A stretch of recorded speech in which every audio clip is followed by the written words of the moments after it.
In the silence that enveloped the deserted streets, I walked as a wanderer in a forgotten world.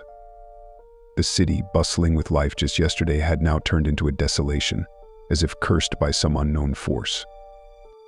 The dim light of the street lamps barely illuminated the streets, and my solitude seemed to be the only truth in this lost city. Passing by abandoned shops and shuttered windows, I felt an ancient fear gripping me. What had happened to this city? Why had all living things seemingly evaporated, leaving behind only emptiness and silence?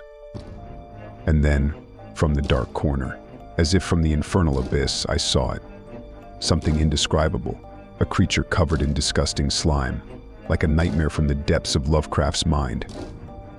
Its eyes, if they could be called that, shone brightly, like stars in the bottomless night, but instead of warmth, they emitted a cold menace. My mind refused to believe what I saw.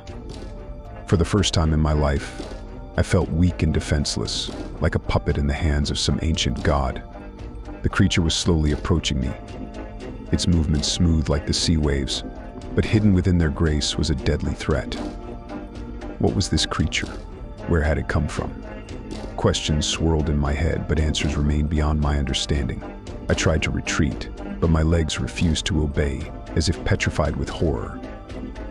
The creature stopped in front of me, its cold gaze piercing me to the core. I couldn't look away, as if ensnared by its magic, and in that moment I realized that my fate had already been sealed. This city was just a place where my destiny lay, and I was ready to accept it as the final act of some grim predestination. The creature raised its slimy hands and touched me, like a touch from the world of the dead.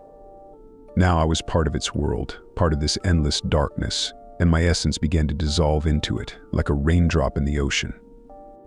And in that moment I understood that there was no salvation from this nightmare, that our world was just a tiny speck in the boundless cosmos, and that there were forces before which we were insignificant and powerless. And so I became part of this darkness, consumed by the essence of the unknown, terrifying and powerful.